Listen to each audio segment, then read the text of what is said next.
네, 반갑습니다. 본 강의는요, 이번 강의는 어떻게 자살 위기자를 도울 것인가에 대한 강의를 시작하겠습니다. 자, 화면에서요, 자살에 대한 오해와 진실에 대해서 한번 알아보도록 하겠습니다.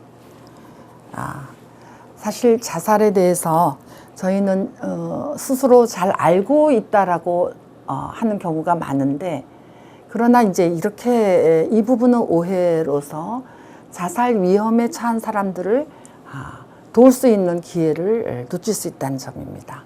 그래서 실제로 우리가 어떻게 알고 있는지 한번 살펴보도록 할까요? 자, 자살 생각이나 계획이 있는 사람들은 자신의 생각을 다른 사람에게 말하지 않으며 자살은 어떤 경고 없이도 일어난다.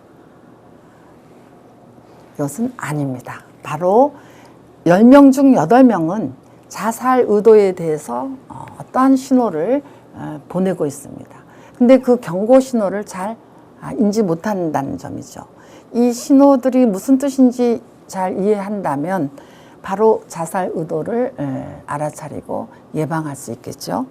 그래서 이 부분에 대한 우리가 자세하게 오해하고 있는 점에 대해서 더 알아보겠습니다.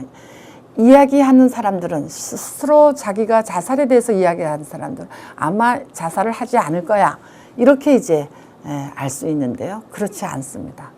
바로 이렇게 하는 외침은 사실은 도와줘, 나는 자살에 대해서 지금 생각을 하면서 삶이 너무 힘들어 하는 부분의 어떤 외침이라고 생각하면 되겠고요. 여기에 관심을 갖고 반응을 해 주어야 예방을 할 수 있는데, 만일에 그 부분이 방치한다면 결국은 비극을 맞이할 수 있다는 점이에요.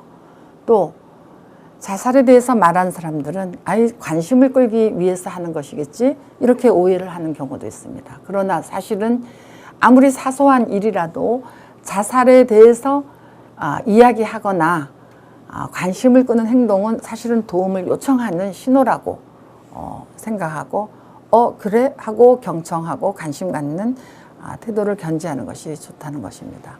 여러분들이 그 교무님들의 경우에는 교당에서도 교도들이 어려움을 호소할 때가 있습니다. 많이 의지하고 있는 교무님들 경우에 더 그러겠죠. 근데 이 부분을 어떤 그 교리적인 측면의 교훈으로 그냥 흘러서 무시한다거나 이럴 때 우리는 방치하게 된다는 것입니다. 자, 자살하는 사람들은 죽음에 대해서 몰두하고 있다. 이 대부분의 이 자살하는 사람들은 경고를 신호의 경고를 보낸다고 하고 있는데요. 그 부분은 사실 죽음에 몰두하고 있는 사람들은 아예 아무 말도 없이 그냥 행위를 치를 때가 있습니다.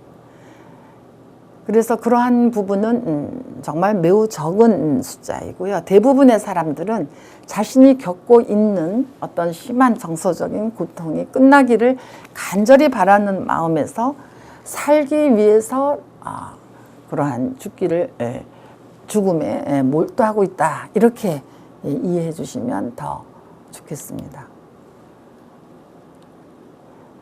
자살에 대해서 대놓고 이야기하는 것, 내놓고 또 시도를 하려는 사람들은 사람들의 목숨을 끊게 할 수 있다.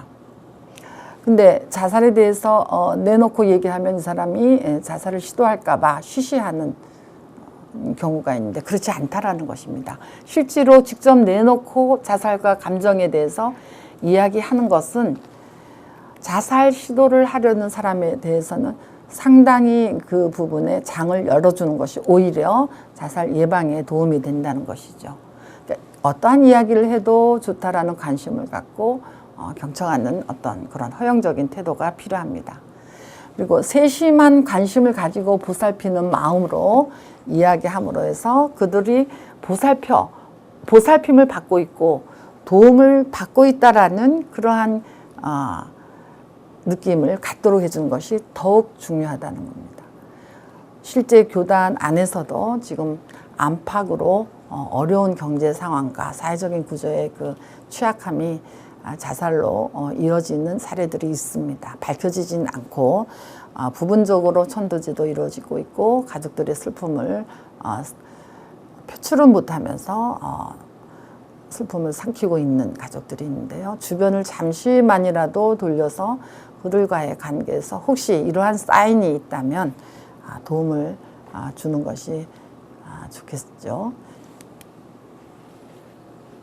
그리고 자살하는 사람들은 모두 정신병적인 행동을 하는 사람이다. 이렇게 생각을 하는 것은 잘못된 것입니다.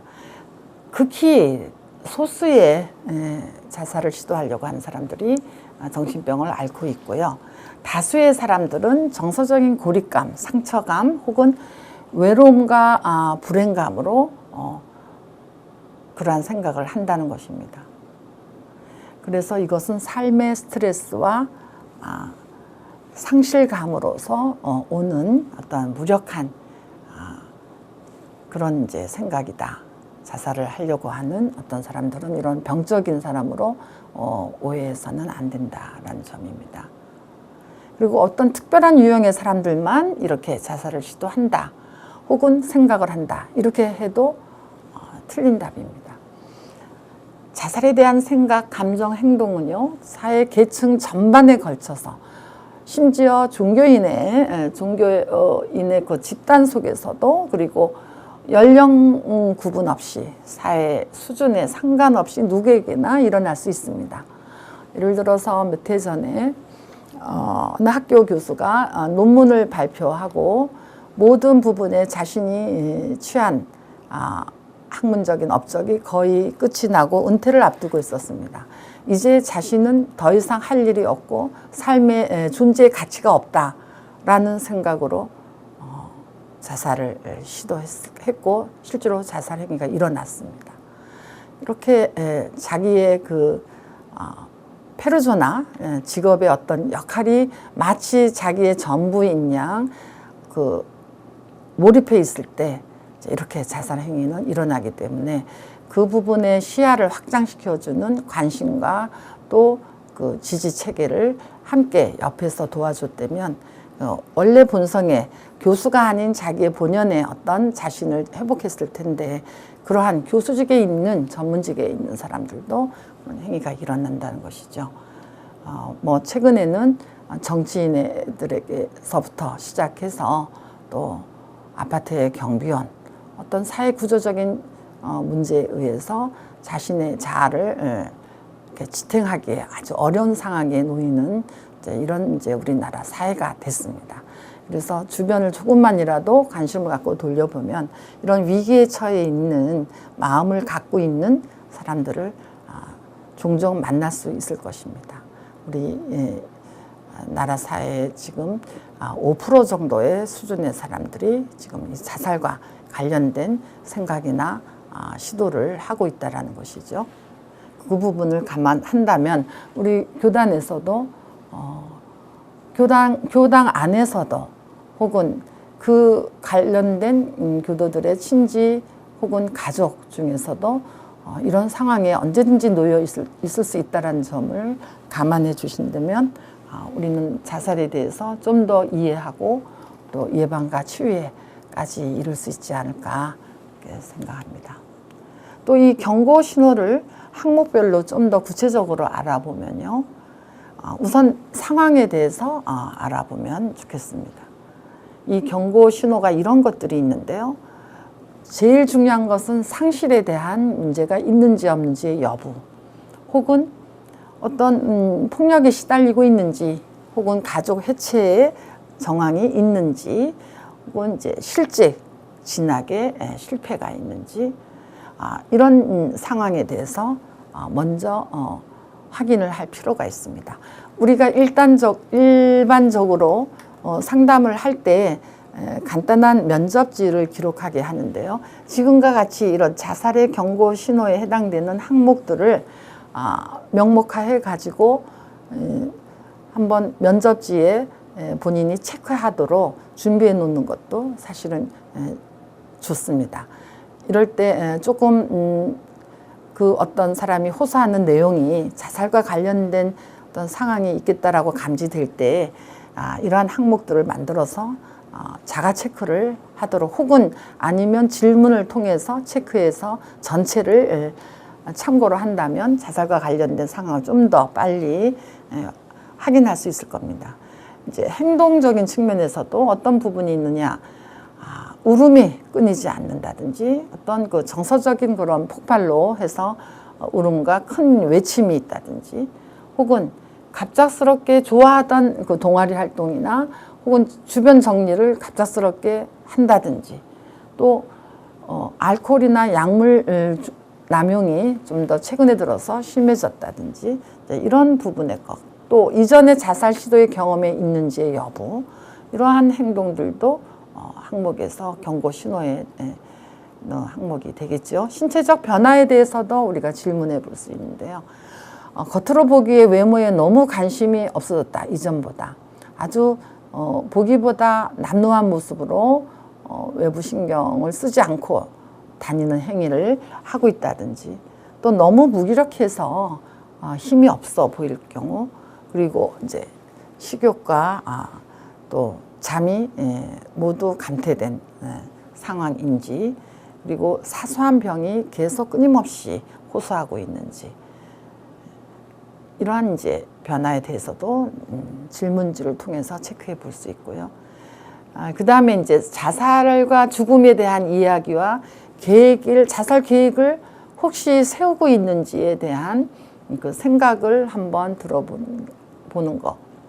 그리고 외로움과 어떤 회피적인 어떤 상황이 자꾸 생기는지의 여부, 이런 부분들이 또 중요한 항목이 되겠습니다.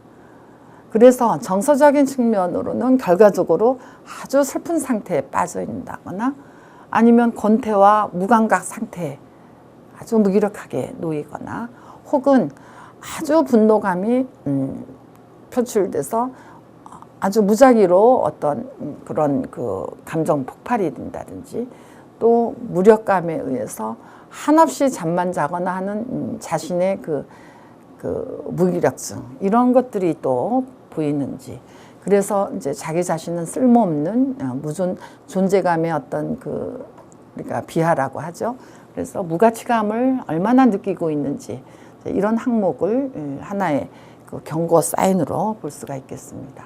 또 더 위급한 즉각적인 자살의 신호가 우리가 감지할 수 있는데요. 이럴 때는 이제 상당히 즉각적인 대응이 필요한데요. 더 구체적으로 보면 아주 그 자살 방법을 가르치는 책을 구입해서 읽고 있다라든지, 혹은 수단으로 쓸 독극물이나 로프, 약물을 가지고 있다든지, 또 공개적으로 아이의 절망감을 표현한다. 요새는 이제 SNS가 발달해서 SNS 상에 이러한 이제 글들이 많이 올라와서 뒤에 알고 보면 이제 그런 자살 시도가 일어나고, 혹시 또 자살로 이어지는 흔히 이제 연예인들의 어떤 공개된 자살 행위들이 많이 이제 뉴스를 통해서 알게 되는데요. 이런 즉각적인 자살의 경고 신호들에 대해서 이제 저희는 사실 굉장히 관심을 가져야 될 부분입니다. 마음을 정리해서 뭔가 소중히 가지고 있던 상장이나 그다음에 트로피 같은 것을 다 처분해서 버린다든지, 그리고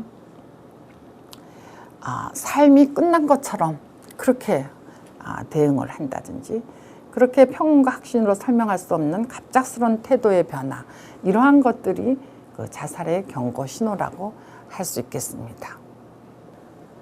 네, 다음으로는요, 우리 자살의 위험 요인을 한번 이해해 보도록 하겠습니다. 이 위험 요인들은 사실 근거리 요인과 원거리 요인으로 우리가 나눠서 볼 수 있는데요. 이 두 가지 요인들은 서로 필요 충분 조건이 될 때 자살이 일어난다는 것입니다. 그래서 근거리 요인은 하나의 아주 주요 요인이 된다면, 거기에 해당되는 원거리 요인이 필요 충분 조건으로 채워질 때 비로소 일어나기 때문에, 원거리 요인이 근거리 요인이 있다 하더라도 자원을 가지고 있는 어떤 내담자 상태가 될 때는 자살을 또 예방할 수 있다는 점이죠. 그래서 한번 보면요. 실직 혹은 해고 이런 이제 상황에 놓였다. 혹은 중요한 부분에서 분야에서 시험이나 뭐 관계 부분 사업에서 실패를 했다 하더라도 만일에 지각된 어떤 사회적 지지가 있다 하면 어떤 그 자살 행위까지는 이어지지 않는다는 점입니다. 그리고 신체적인 정서적 성적 남용이나 혹은 이제 질병 그 생명을 위협할 정도의 그 정신 뭐 어떤 만성적인 쇠약함이 있다 하더라도 그 어떤 그 정신과적 문제가 없이 자기 의지로 치유적인 작업에 어떤 능동적인 형태로 자기가 대응을 한다면 자살까지 이어지지는 않는다는 것입니다. 그리고 사회적인 고립감, 타인에 의한 거절, 혹은 이제 주요 생활 사건이나 사회 환경적인 스트레스 상황에 놓였는지 이런 이제 이 근거리 요인이 자살을 일으키는 주요 요인이라고 본다면 이 원거리 요인인 것들이 채워지지 않을 때 혹은 그 취약하거나 자신이 이제 취약한 성향이 있을 때는 자살로 이어지고 그 부분을 극복할 수 있을 때는 상당히 예방적 차원에서 중요한 원거리 요인이 이해할 필요가 있다고 하는 것이죠.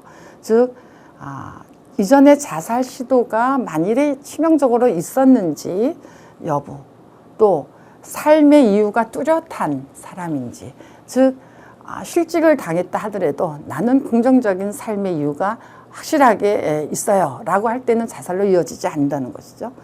그리고 문제 해결 기술에 어떤 부족이 있는지의 여부, 어려움에 처해 있을 때 그것을 극복해가는 자기 스스로의 해결 도식이 가지고 있는 사람은 그것을 극복할 수 있다고 합니다. 그리고 귀인 성향이 있는지, 모두 내 탓이야 라고 어떤 그 중요한 상실을 했을 때 모두 자기 기인을 하는지 아니면 그 부분에서 적절한 거리감을 유지할 수 있는지, 그래서 인지적 왜곡이 일어나는지 안 일어나는지 그 여부, 그리고 이런 어려움에 처해 있을 때 자원을 찾아서 대처할 수 있는지 뭐 이런 것들이 합쳐져서 자살의 위험 요인으로 우리가 이해하면 되겠습니다. 이제 그 중에서도 예방해 줄 수 있는 그 보호 요인에 대해서 우리가 주목해야 되는데요. 바로 이제 이런 부분들이 예방과 치유의 하나의 영역이 될 수 있겠죠. 그래서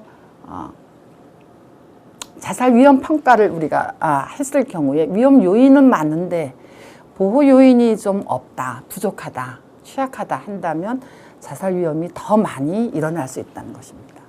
그래서 가족 구성원과의 관계가 좋은지 아니면 의지하는 어떤 그런 네트워크가 잘 돼 있는지 구성원 간의 공동체로서, 그래서 지지를 받고 있는지의 여부, 이런 부분은 아마도 그 보호 요인에서 굉장히 핵심적인 요인으로 자리할 것입니다.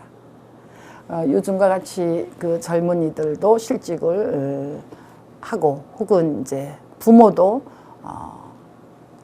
직장에서 이제 은퇴를 하고 했을 때 온 가족이 이 자녀의 어떤 실직의 문제, 가장의 어떤 그 해고의 문제를 어떻게 받아들이고 포용하고 함께 가족의 문제로 힘을 모아서 앞으로 발전하느냐 하는 부분이 지금 같은 코로나 시대에 굉장히 중요한 화두가 되겠죠. 그래서 이럴 때일수록 가족 간의 그 동맹 관계가 얼마나 끈끈한지, 그리고 이것이 만일에 취약하다면 이 부분을 우리가 교단적으로도 가까운 그 교도들 사이에서 혹시 상황이 전개된다면 관심을 갖고 우리가 노력을 해야 될 부분이 아닌가 싶습니다. 교당의 법회의 어떤 참여도 그렇지만 순방이나 혹은 비대면으로서도 잦은 접촉을 통해서 그들을 지원을 한다면 이와 같이 코로나 상황에서의 여러 가지 경제적인 사회 구조적인 문제의 어려움을 극복해가는 어떤 신앙적인 측면과 혹은 실질적인 격려와 지원이 절실한 그런 이제 부분 영역이라고 할 수 있겠습니다. 자, 인지 방식과 성격, 또 문화사회 인과학적인 요인도 있는데요. 예를 들어 인지 방식과 성격에서는 아주 좋은 사회적 기술을 가지고 있는지의 여부, 또 어려움이 발생했을 때 이렇게 도움을 청할 수 있는지, 기꺼이 새로운 지식을 수용해서 뭔가 자기 전환을 잘 할 수 있는지의 융통성의 어떤 부분, 이런 것들도 굉장히 이제 중요한 요인이 됩니다. 어떤 어려움에 처하더라도 자기를 방어하고 보호하고 발전시킬 수 있는 아주 중요한 요인이죠. 그리고 이제 문화사회적인 측면에서는 저희는 이제 종교적인 부분 혹은 윤리적인 신념과 매우 깊은 관련이 있다고 봅니다.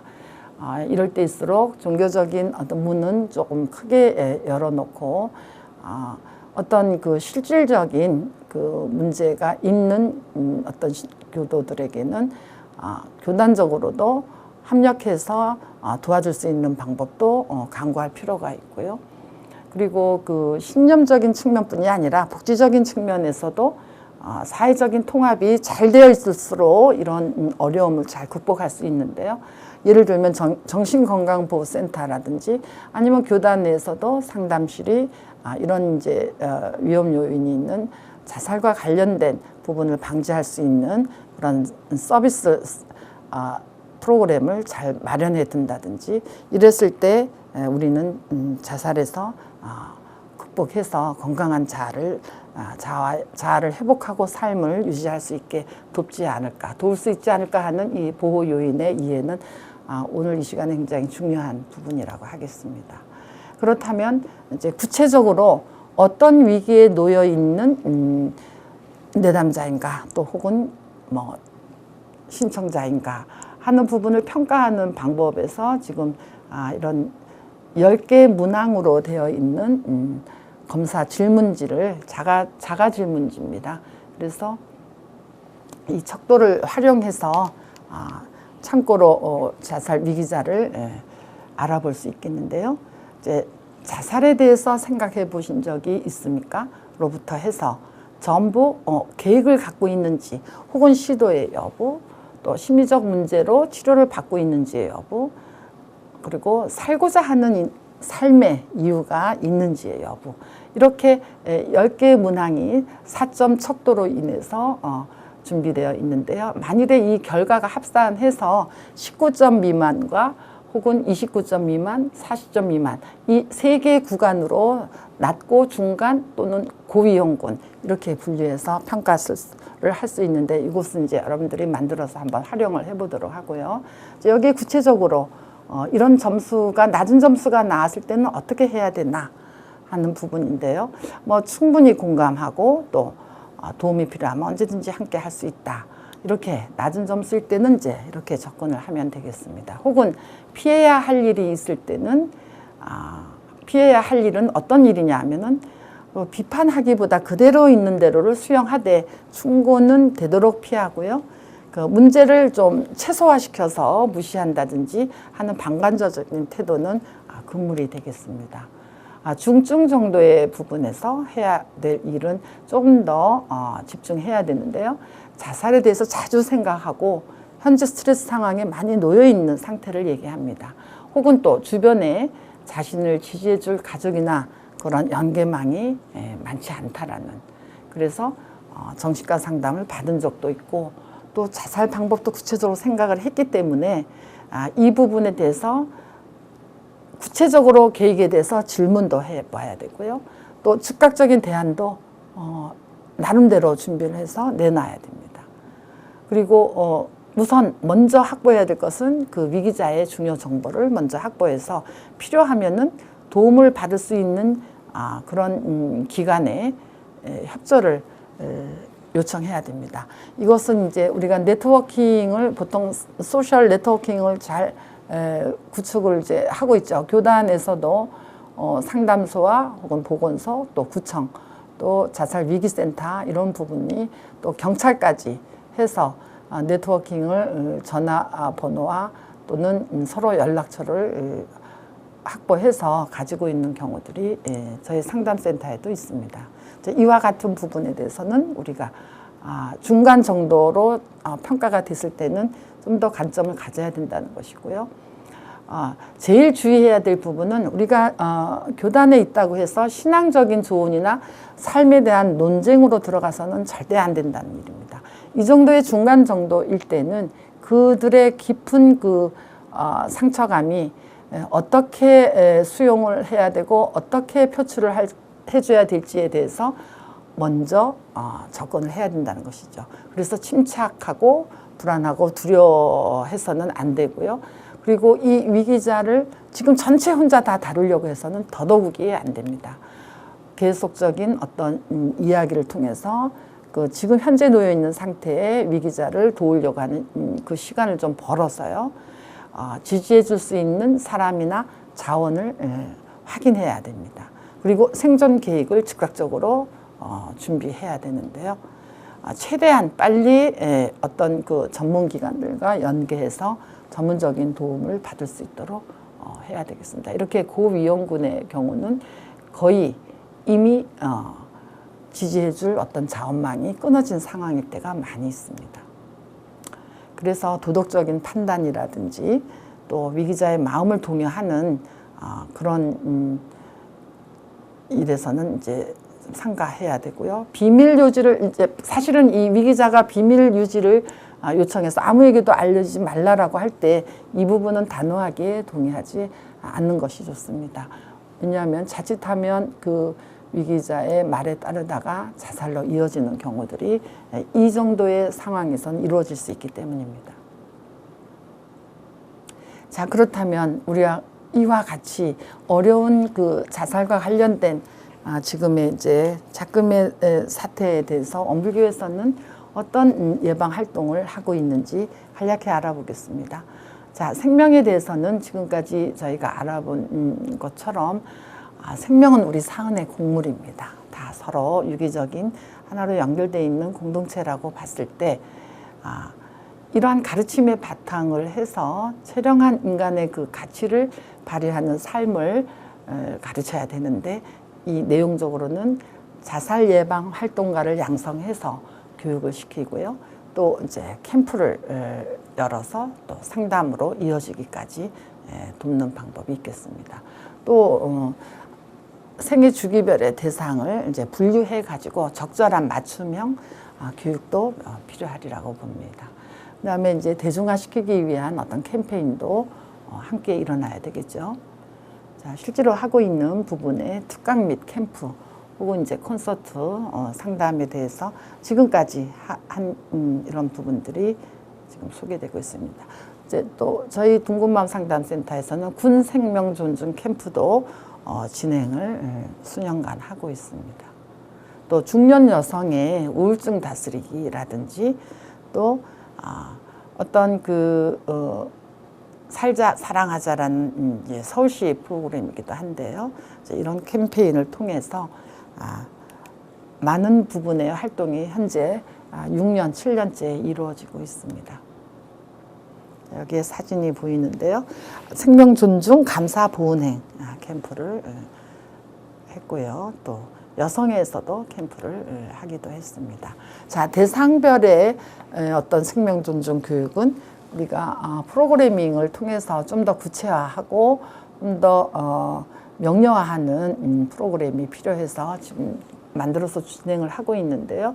이제 참고로 소개를 하자면 주부들에게 어떤 프로그램을 우리가 실시하는 경우가 있는데 왜냐하면은 우울증이 이 자살과 깊은 상관관계가 있다고 보죠. 그럴 때 주부들이 부부간의 불화, 고부간의 갈등이라든지 경제적 어려움과 혹은 배우자와의 사별이라든지 또 자녀 양육에 있어서 이제 스트레스가 심하다든지 이럴 경우에 사회적 성취를 이룬 어떤 그 배우자 남편에 비해서 상대적으로 본인의 그 무력감, 공허감을 혹은 외로움으로 통해서 우울증으로 비약적인 어떤 그 자살에 이르는 그 심리적인 중간 정도에 놓여 있는 주부들이 의외로 많이 있습니다. 그래서 키친 드렁큰이라고도 하죠. 그 뭐 부엌에서 홀짝홀짝 마시는 어떤 술의 그 알코올의 중독의 부분들이 대체로는 주부의 우울증과 관련된 행위라고 보겠습니다.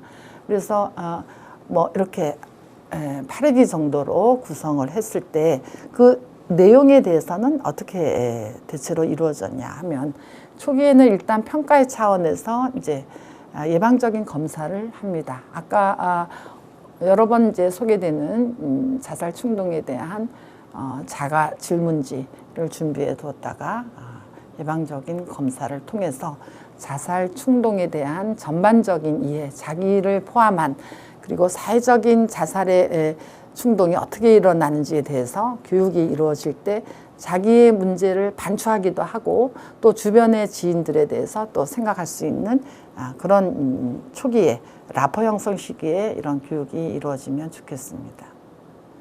그리고 이제 나는 지금 그렇다면 자살에 대해서 어떻게 생각하고 있는지 반주하는 시간도 필요하고 나는 삶에 대해서 어떤 가치관을 갖고 있는지 그런 부분에 알아차리는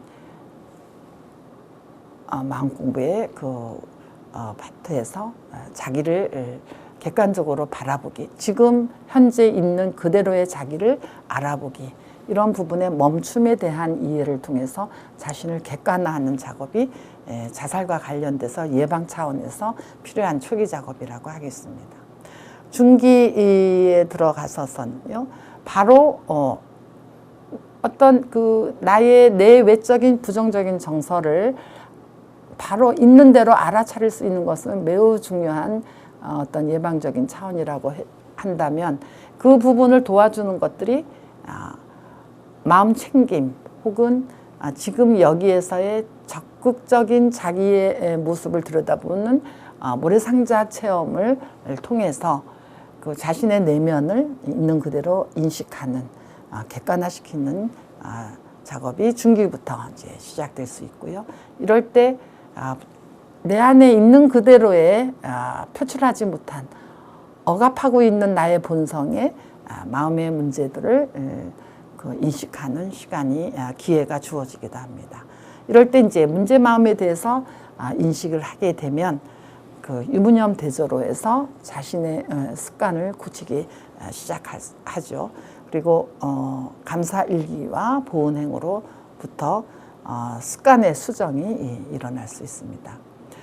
말하자면 이제 왜곡된 인지를 가지고 있을 때 우울한 정서 혹은 자살의 생각에까지 이르는 그러한 행위를 할 수 있는데 이런 부분을 지금 현재 상태에서 자기를 점검하고 차단하고 정화시키는 작업이 중기부터 치유적으로 본격적으로 일어나는 것인데요.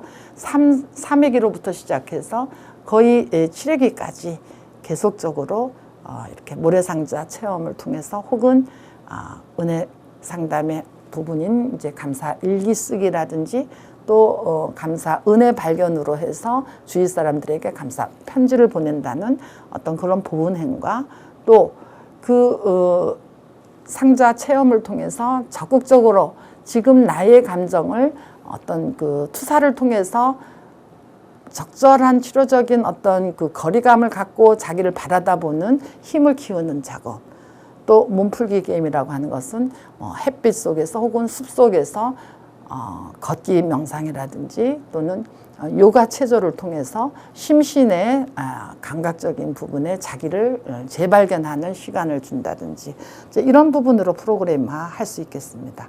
이렇게 했을 때 마지막 회기에 가면 그 취약한 자기에 대한 자기상을 긍정적인 자아상으로 확립해 간다는 것이죠.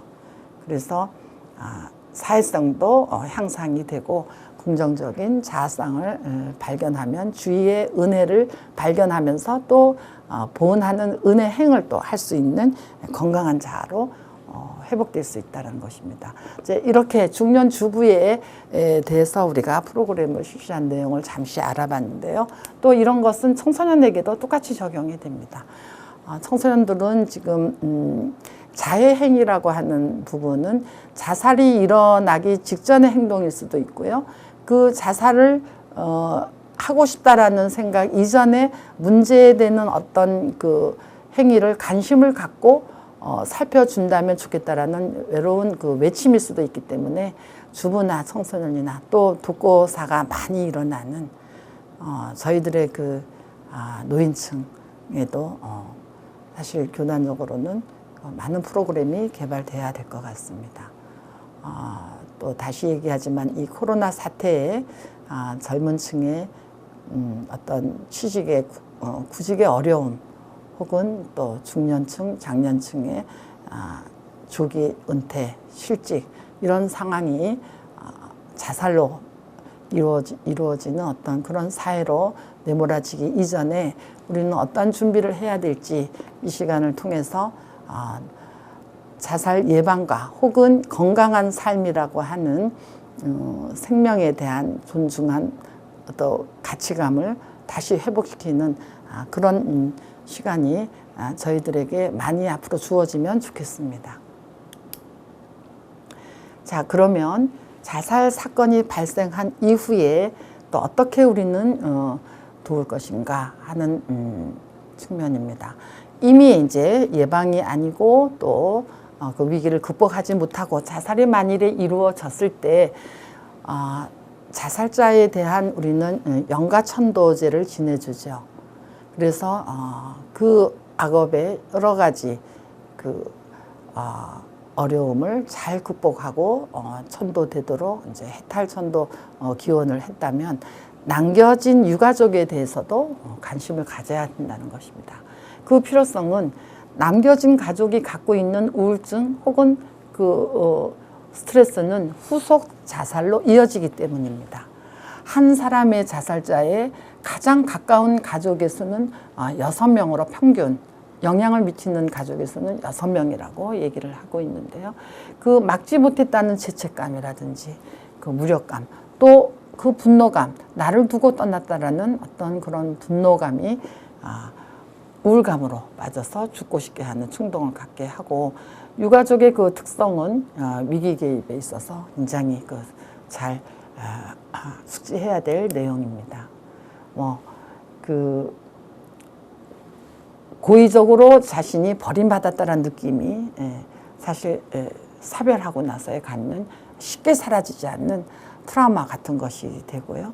또 갑작스럽게 사별을 했기 때문에 어떤 남겨진 사람들에게는 심리적인 균형이 무너져서 애도할 수 있는 그 어떤 순간이 없었기 때문에 이런 부분들도 보완이 돼야 되는 부분이죠.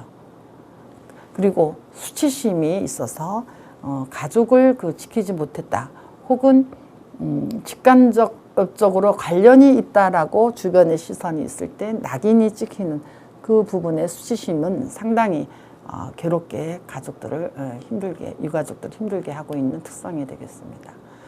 그래서 그 죄책감에 의해서 사실은 왜곡된 의사소통, 즉 자살자에게 돌린다기보다 왜 죽었을까 하는 것을 자기 기인을 하거나 또는 다른 가족 구성원에게 희생양을 만드는 어떤 그런 왜곡된 의사소통 구조가 되기가 쉽습니다. 이런 부분을 바르게 돌려주는 데는 유가족을 위한 어떤 그 심화된 프로그램이 준비되어야 할 것입니다. 자, 짧은 장례 의식 또한 그 애도 과정을 거치지 못했기 때문에 천도제와 더불어서 유가족을 위한 애도 과정의 프로그램은 반드시 또 저희가 더 연구해서 보완해야 될 주제라고 봅니다. 유가족들은요, 사실 자살에 대해서 침묵을 합니다. 저희 주변에 교도들 중에서도 있죠. 자녀도 있고요, 부모도 있고요. 그런데 잘 알려지질 않습니다. 아주 가까운 교단의 식구들 이외에는 알려지질 않죠. 왜냐? 자살에 대해서 사실은 고통도 있고 거기에 대한 앞에서와 같이 수치심 혹은 그런 부분에 대한 자기 기인 이런 것들 때문에 침묵을 하기 마련입니다. 또 그리고 그것은 가족의 비밀로 남게 되기도 하고요.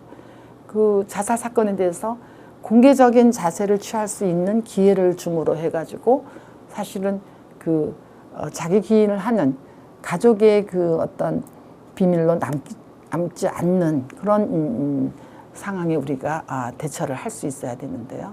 왜냐하면 자살의 현실을 받아들이지 못하는 것은 그 유가족들이 가장 가까운 그 자살자와 관련된 사람들에게 책임을 묻고 또 빈자리를 채우지 않고 부정하려는 태도를 보이는 속성이 있기 때문인데요. 그래서 이러한 부분을 다 치유하기 위해서도 애도 가정의 프로그램은 우리가 관심 있게 준비해야 되는 내용이 되겠습니다. 천부제 의식은 이제 이렇게 우리가 진행을 했었죠. 잠실교당에서도 한 달 전에도 이루어져 있었고요. 또 전체 사회 구조적인 세월호의 희생자들 이 부분은 이제 자살자하고는 상관이 없다 하지만 사실 유가족들의 자살도 일어났습니다. 그래서 이런 부분에 대한 천도제도 실시를 했었습니다. 이럴 때 상담자의 역할은 어떤 것이 될까요? 비탄을 위로하고 분노에 직면하도록 돕고요. 그래서 제2의 유가족 자살이 일어나지 않도록 예방해야 될 것입니다. 이렇게 하려면 남은 유가족들이 서로 같은 형편에서 같은 심경을 토로할 수 있는 자조 모임을 만드는 것이 상당히 도움이 된다고 할 수 있겠습니다. 같은 경험을 공유함으로 해서 서로 위로를 얻는 효과도 있고요.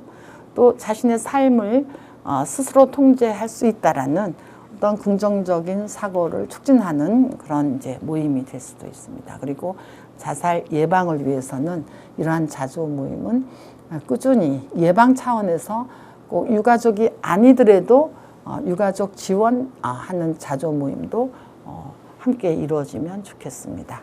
자, 이와 같이 자살과 관련해서 저희는 다양한 측면의 특성과 또 치유의 접근 방법을 함께 나누어 보았습니다.